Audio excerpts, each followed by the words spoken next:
Uno de los temas tiene que ver con un posible cambio en nuestra legislación penal. Sí, que si bien es cierto, ayer hubo una amplia mayoría para rechazar este proyecto que pretendía la modificación de 3 artículos del Código Penal. Esto no hay que perder de vista que vuelve a la Cámara de Diputados. Donde ya fue aprobado. Donde había sido aprobado. Ok. Esto fue aprobado en diputados. En diputados hace unos Pasa al meses. Senado, Pasó la al Senado. Comisión de Legislación Sí, dictamina que se debe rechazar exactamente. y pasa eso en la sesión. Se rechaza de forma unánime. Correcto. Pero ahora tiene que volver a Cámara de Diputados Claro. y pueden levantar ese rechazo, digamos. Pueden volver Pueden a... modificar. Sí.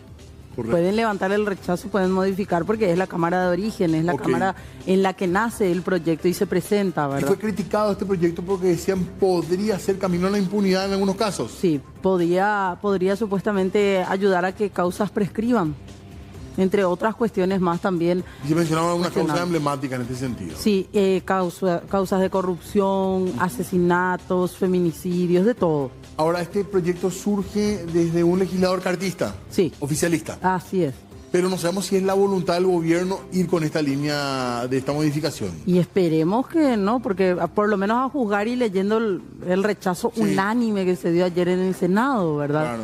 Como cuando se prendieron las alertas recién, porque mucho se estuvo alertando de esto y ya de igual manera pasó de largo en diputados, se aprobó. También fue de las leyes, no sé si de cierta modo batiente, muy repetido eso, pero sí que se aprobaron, sí que tuvimos mucha discusión sobre el tema, ¿verdad? Así es. Y queremos saludar, ampliar la charla un poco también, en este caso con el juez penal de garantías del área de delitos económicos, el doctor Rodrigo Estigarribia, quien ya nos acompaña vía Zoom. Doctor, ¿cómo le va? Gracias por atendernos. Buenas tardes a Diego, a vos, Fernando, y a toda la audiencia. ¿Cómo están? Gracias, doctor, por atendernos, muy amable. Nada, comentando un poquitito este tema legislativo que me imagino estaban siguiendo de cerca ustedes. Sí, esta iniciativa en Cámara de Origen se inició el año pasado. El lunes aproximadamente la Comisión de Legislación nos convocó y fuimos en representación de la Corte Suprema de Justicia desde la Oficina Técnica Penal y finalmente el día de ayer fue rechazada esta propuesta en Cámara de Senadores por lo menos. Básicamente, para que comprendan, este proyecto representa un retroceso en la búsqueda de la justicia y constituye inclusive una apología de la impunidad, puesto que toca normas que son fundamentales como sería la inviolabilidad del derecho a la defensa. Básicamente este proyecto lo que hace es diferir este derecho fundamental. Actualmente el Código Procesal y la misma Constitución Nacional habla del derecho a la defensa que tiene una persona inmediatamente después de transcurrido el plazo de 6 horas y desde la actividad por parte del Ministerio Público. Sin embargo, en este proyecto lo que se hace es crear una nueva norma, un nuevo requisito y hablan de cuestiones vinculadas con un acto investigativo coercitivo directo que no está definido e inclusive llevan hasta el acta de imputación. Esta sería la primera vulneración que se da a un derecho fundamental, que es el derecho a la defensa de cualquier ciudadano, de nosotros, de cualquiera que está sometido dentro de un proceso, por lo cual el Poder Judicial solicitó el rechazo de esta modificación. Y una cuestión también esencial, como lo estuvieron comentando ustedes, es la cuestión vinculada al plazo razonable. El plazo razonable es un principio que toda persona tiene derecho a que el Estado lo juzgue en un tiempo determinado. Pero sin embargo, el plazo razonable no es lo mismo que breve, puesto para que exista este plazo razonable se dan varias circunstancias, como por ejemplo la complejidad del asunto, las actividades de los interesados, las dilaciones, las chicanas, las conductas de las autoridades y también la generación y afectación a las víctimas más precisamente. Y con esta modificación lo que se hace es introducir una cuestión vinculada a que la presentación de una de las partes, por ejemplo una chicana, suspende en relación a solamente esta persona. Sin embargo, en los casos de criminalidad compleja o de corrupción pública existen muchos imputados. Claro. Y por la experiencia te digo, yo fui fiscal anteriormente, actualmente me desempeño como juez, la presentación de un incidente, como por ejemplo el de la recusación, para hablar en castellano, en un lenguaje más simple, si una persona le recusa a un juez, en realidad el proceso se paraliza en relación a todas las personas. Sí. Sin embargo, con este proyecto lo que hacen es que solamente le afecte a una de las partes que presentó y no a las demás. Y esto no se adecua a la realidad, puesto que la presentación de los recursos suspenden inmediatamente todo el proceso. Claro. Y hacen una confusión entre proceso y procedimiento, que es una cuestión bastante grave, porque como ustedes dijeron, se generaría impunidad en caso de que los imputados o procesados se turnen para presentar este tipo de recursos o incidentes. Sí, además, doctor, perdón por la interrupción, pero en ese caso a mí me lleva a pensar entonces que si los plazos paran solamente para uno de los procesados, cuando hablamos de un proceso con, por ejemplo, varios investigados, ¿cómo harían en el caso de que la causa llegue a un juicio o a una eventual acusación? Si el proceso se paró, por poner un ejemplo nomás, doctor, para Diego, pero la causa sigue para mí, ¿cómo llevarían a cabo el juicio? Siendo que los juicios de ese tipo, cuando hablamos, por ejemplo, de corrupción, se suelen dar para todos los acusados. Exactamente. Obviamente que también podrían separarse ciertos casos, ciertos tipos de participaciones, pero en la realidad, Fernanda, esto es una ficción, porque desde el momento que una parte le recusa al juez, se paraliza totalmente el proceso. O sea que no es que solamente en relación al que presenta. Si se presenta un recurso contra una decisión de un juez, esto va a la Cámara de Apelaciones y se paraliza todo el proceso. Pero ellos, eso es lo que querían modificar.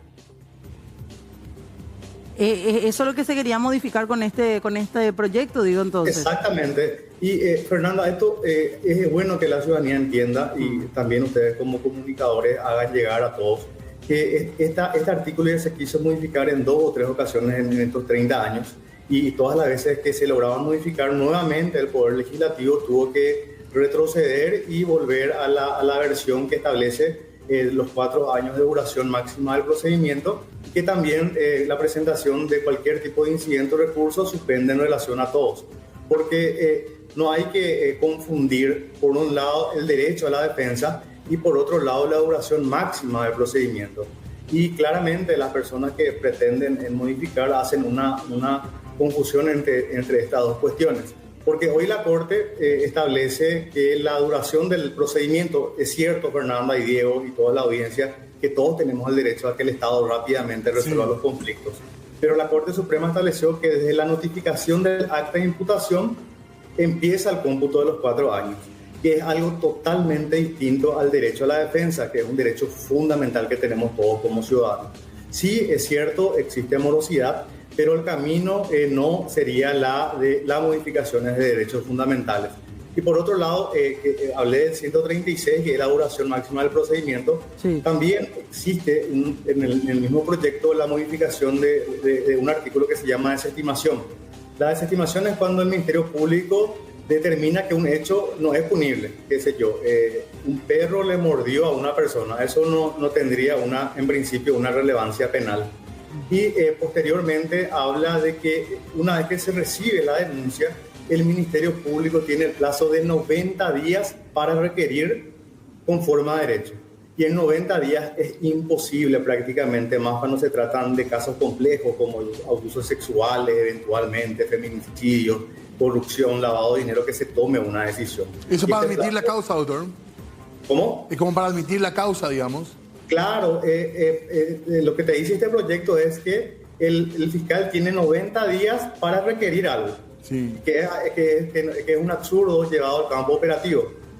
Por ejemplo, cuando yo fui fiscal, yo tuve casos bastante complejos y prima facie yo tenía, en un principio tenía suficientes elementos para sustentar una producción de documentos no auténticos. Pero sin embargo, en el transcurso de la investigación que llevaron aproximadamente 7, 8 meses, logré determinar que también existió un perjuicio para el Estado y tomé la decisión de imputar. Si es que estaba vigente esta ley, en el plazo de 90 días, si es que yo no requería, entonces este caso iba a quedar impune, porque te establece un plazo de 90 días. Es cierto, reitero, los ciudadanos tienen derecho a que se juzgue rápidamente, pero tampoco se puede legislar porque esto va a afectar a las víctimas. Eventualmente, Diego, vos podrías ser víctima de una estafa, que sé yo, alguien, por ejemplo, te da un cheque que no tiene fondos. Denuncias ante el Ministerio Público Y esta denuncia tienen que realizarse actos de investigación en forma de los bancos, eventualmente una pericia, pero con este proyecto de ley, en el caso de que la Fiscalía no requiera los 90 días, se desestima, o sea que termina la causa, y vos, Diego, como víctima, te quedás con la impunidad en las manos y con un cheque que no sirve. Doctor, usted es la primera vez que participan de un debate de este tipo, en este caso yo en particular, ¿no fueron consultados antes en Cámara de Diputados? ¿Es la primera vez que participan con respecto a este proyecto? Particularmente sí, yo participé el año pasado con el debate en la Cámara de Diputados y ya en ese momento se expusieron estas ideas, pero sin embargo, como bien lo dijeron, posteriormente se le dio la medida de sanción por Cámara de Diputados. Y en esta semana la Corte nos convocó a los efectos de ir a defender la postura de la máxima instancia judicial y del Poder Judicial, diciendo prácticamente que esto sería un retroceso en la búsqueda de la justicia porque afecta al derecho a la defensa y también podría ser una apología de la impunidad por simplificar o determinar plazos breves. Uh-huh. Y esta reducción, doctor, del plazo procesal también estaba como una posibilidad de 4 a 3 años. No, en realidad eso se modificó y dejaron en 4 años. Pero sin embargo, lo grave de esto es que plantean la modificación en cuanto a la suspensión de los plazos. Como le estaba diciendo, hay casos, cuando hay un imputado no hay problema, si es que es un hurto o cuestiones sencillas. Pero cuando hablamos de lavado de dinero, hechos de corrupción, hay 10, 20, 30 procesados. Por día se van presentando incidentes. Yo ahora como juez tengo una causa donde tengo 20 imputados y los 20 plantearon incidentes. Y todas esas incidencias deben resolverse. Y posteriormente se apela y va a Cámara de Apelaciones. ¿Se puede hablar de que es un proyecto de ley de impunidad, doctor, o no? ¿O es exagerado decir eso? Sí, justamente es un retroceso para la búsqueda de la justicia como eventualmente investigados y también podría ser una apología a la impunidad, porque comparar el plazo razonable con la brevedad no es un absurdo, puesto que la Corte Interamericana ya dio los requisitos para que un plazo sea razonable. Pero inclusive vamos a sostener que tienen una buena intención y quieren que el Ministerio Público termine de manera rápida sus procesos, pero para eso hay que hacer un análisis científico y la modificación del Código Procesal no es la solución. Por ejemplo, lo que tiene que ver con modificación es la cuestión del abuso sexual en niños, algo gravísimo, ¿sí? Pero sin embargo se realizan modificaciones, pero esto no significa que el delito va a desaparecer. Necesariamente para tocar cuestiones fundamentales como es la libertad de las personas, tiene que haber un sustento que tenga que ser científico a los efectos de la modificación. Como bien lo decís, Diego, esto podría llevar a la impunidad de varios casos, no solamente de corrupción pública, lavado de dinero, crimen organizado, sino también a las víctimas del día a día, de los robos agravados, las violaciones, los abusos sexuales, y en síntesis toda la ciudadanía podría ser afectada. El artículo 305 que pretendían modificar, ¿qué establece, doctor? El 305 es la desestimación que dice que cuando un hecho no es punible, cuando es manifiestamente el hecho no es punible, dice, tiene que ser algo manifiesto, el ministerio tiene que desestimar o decir, yo no tengo acción para perseguir esto. El ejemplo que le di, cuando un perro le muerde a una persona. Eso manifiestamente no es un hecho punible. Ahí se desestima la causa. O también podría existir un obstáculo legal, como por ejemplo si una persona tiene fueros. Y este 305 también hace una definición de lo que es obstáculo legal, lo cual es inadmisible porque los obstáculos están en la ley, por eso se llaman obstáculos legales. Y abre el abanico de posibilidades planteando otras cuestiones que paralicen el proceso. Y básicamente el 305 es cuando un hecho es manifiestamente no es punible. Claro, porque la intención, decían ayer, por ejemplo, cuando se daba el debate en el Senado, la intención de modificar ese artículo, decía el senador Mario Varela específicamente, que hablaba de que con esto se iba a poder enfrentar a una mafia de fiscales, mencionaban. Bueno, por eso justamente estaba diciendo Fernanda que en realidad el problema no es la ley. El problema es la persona, son las personas. Modificando con esto vas a afectar derechos de víctimas o inclusive de procesados. Si un fiscal comete algún tipo de extorsión paralizando una causa a propósito para obtener algún tipo de lucro, eso es un hecho punible, podría ser una extorsión, podría ser un cohecho pasivo, o sea que es un delito. Limitar en el tiempo la actuación del Ministerio Público sí desencadenaría en casos reales la impunidad. El problema tiene que ser, el problema tiene que dejarse en claro. El problema no es la ley, no es la norma, porque esto es una cuestión constitucional, es un derecho de todos nosotros. El problema normalmente son las personas, el sistema de selección, la capacitación, la corrupción, que no se va a solucionar con una modificación de este tipo. Ustedes saben como comunicadores que tienen experiencia que las modificaciones muchas veces son para calmar un rato las aguas, pero si es que no se hace un análisis profundo puede tener una afectación en todo el sistema procesal en este caso. Perdón, doctor, pero algún tipo de solución hay que ponerle a algunos procesos interminables, por ejemplo. Claro, sí, se tendría que, porque existe el plazo, sí. O sea que es una ficción también que dice no hay plazo, sí existe el plazo, que es el plazo de prescripción. Los delitos tienen un plazo menor que un hecho de homicidio doloso, por ejemplo. O sea, existen plazos en los cuales el Ministerio Público tiene que requerir. Pero, por eso, cuando hablamos de plazo razonable, la Corte Interamericana te habla son 4 requisitos. Uno, la complejidad. Otro también, la que tiene que ver con las actuaciones del Poder Judicial en sí. Y también la estructura por parte del Ministerio Público. Se tiene que reestructurar, tiene que tener mayor presupuesto, porque un fiscal, yo estuve en delitos económicos muchísimo tiempo, uno tenía 500 causas, pero tenía que trabajar por una en particular y son 490 causas que están ahí. No sé si me están entendiendo, o sea, sí. Yo entiendo la gravedad, pero el justificativo de parar no es este tipo de modificaciones.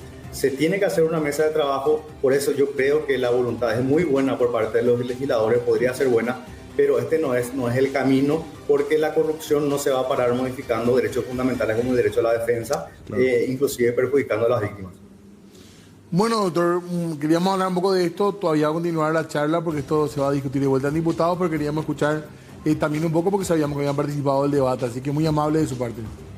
Gracias, Diego. Gracias, Fernanda, por el espacio. Es importante que la ciudadanía entienda, porque cualquiera de nosotros podemos ser víctimas por parte del órgano represor y tenemos que levantar firme la bandera del derecho a la defensa y también estas normas procesales que son garantías para nosotros.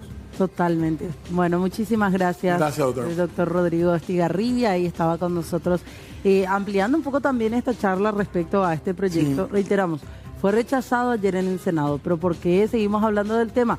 Porque vuelve esto a Cámara de Diputados. Y qué importante lo que decía alguien del Poder Judicial, ¿verdad? Que hay que tener en cuenta que el mecanismo represor del Estado no termine cargándose con inocentes en un proceso.